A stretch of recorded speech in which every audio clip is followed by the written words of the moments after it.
Hi, and welcome back to my channel.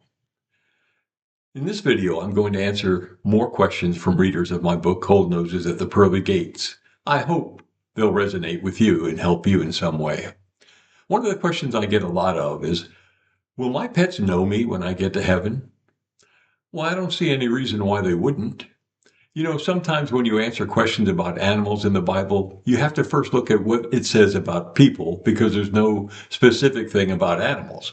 But applying spiritual logic, we know that what applies to people applies to animals in many different ways. And in the Bible, we see people recognizing others when they get to the afterlife. When the rich man awoke in hell, he saw Lazarus afar off and recognized him as the beggar that sat in the street as he walked by every day. He also noticed Abraham and recognized him. And then on the Mount of Configuration, we see that the disciples recognized Moses and Elijah.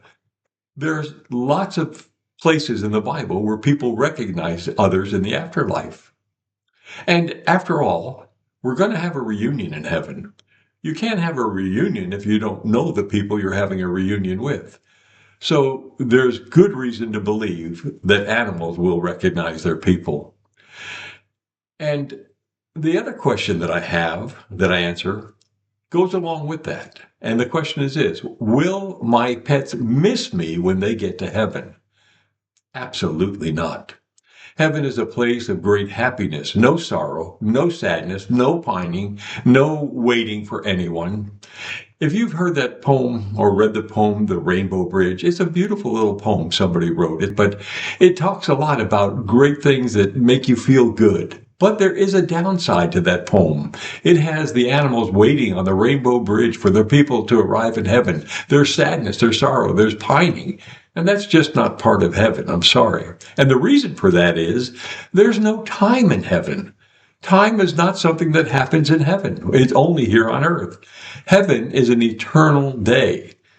In 2 Peter chapter 3, verse 8, I believe, it says, "Be not ignorant of this one thing, that 1,000 days with the Lord is as one day, and one day as 1,000 years." In other words, there's no concept of time.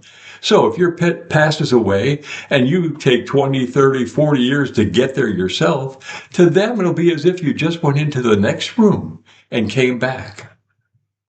That's pretty good to know, isn't it? I want to take a turn to the seriousness here of some other questions. One of the questions I get is euthanizing my pet wrong when they're very ill? That's a very difficult question because people have differing views on that. Some people say absolutely not, under no circumstances would I put my animal down. I find those people, when they come to the point where their animal is so sickly it can't lift its head, it's in pain, it's crying, that maybe they change their mind. You see, I believe we have a responsibility when we take on an animal to feed them, to protect them, to take care of them. But it also includes in making that big decision when the time comes. When we see our pets suffering, sometimes we have to set ourselves aside. Our emotions have to be checked at the door, and we have to step up to the plate and make a decision to help them cross.